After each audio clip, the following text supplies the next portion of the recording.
Hola chicos, ¿qué tal? Buenas tardes, ¿cómo están? Espero que se encuentren bien. Acá estoy nuevamente grabando un video para acompañar estas nuevas actividades que corresponden al mes de octubre en Introducción a la Física, ¿sí?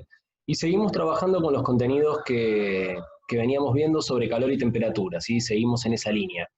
Así que ahora lo que vamos a hacer es analizar las actividades que les voy a mandar, que les van a llegar, analizarlas en conjunto para que les sea más fácil su resolución, ¿sí?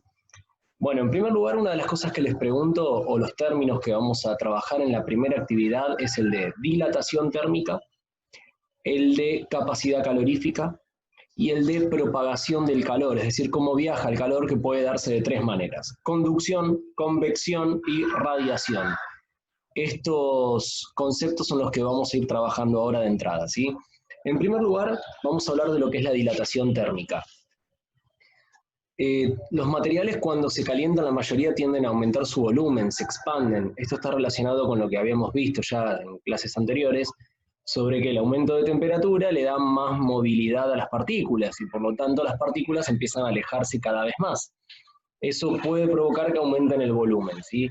Entonces, les doy un ejemplo claro. Las vías del tren, los rieles de las vías del tren, ¿sí? Las metálicas, las que van en formas paralelas.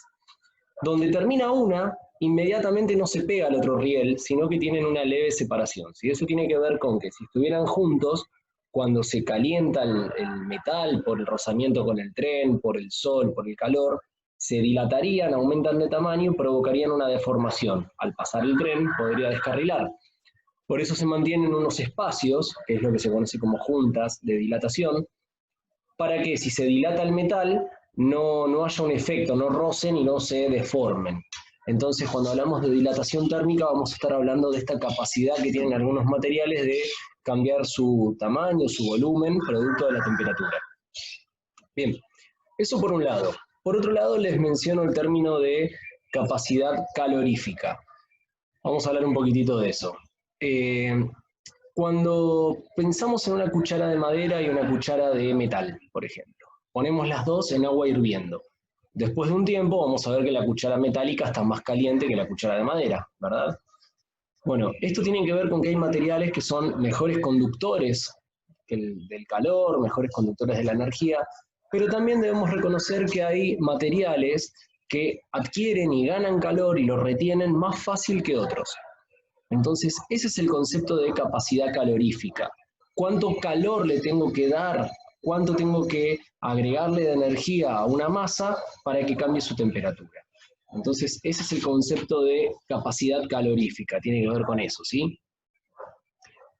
Por otro lado, cuando hablamos del calor, ya habíamos dicho, ya mencionamos que va del cuerpo más caliente al cuerpo más frío, pero vamos a reconocer tres formas de propagación del calor. Conducción tiene que ver cuando el calor pasa del cuerpo más caliente al cuerpo más frío estando en contacto. Supongamos que yo agarro una pava que está caliente y me quemo. Vamos a ver que la energía que estaba en esa pava caliente va a pasar a mi mano, que es un cuerpo que tiene menos temperatura. Entonces podemos apreciar cómo el calor va del cuerpo más caliente al cuerpo más frío, en contacto. Eso es conducción. La convección, por su parte, es cuando las masas de aire, por ejemplo, se calientan, se vuelven menos densas, es decir, son más livianas, y por eso suben, ascienden.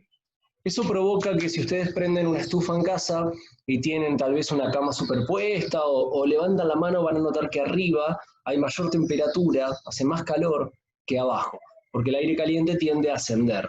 Esa es otra de las formas en las que se propaga el calor y se conoce como convección. Y la tercera forma de propagación del calor es lo que llamamos radiación.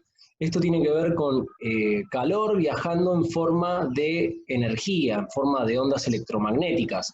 Acá el calor no va a ir del cuerpo más caliente al cuerpo más frío, simplemente va a viajar a través de ondas. Y fíjense que tiene la particularidad de poder hacerlo en el espacio vacío. Nosotros en invierno tal vez nos paramos en una vereda donde da el sol para calentarnos y estamos aprovechando el calor liberado por el sol, que tuvo que atravesar todo el espacio vacío hasta llegar a la Tierra. Entonces, esta es la tercera forma, conocida como radiación.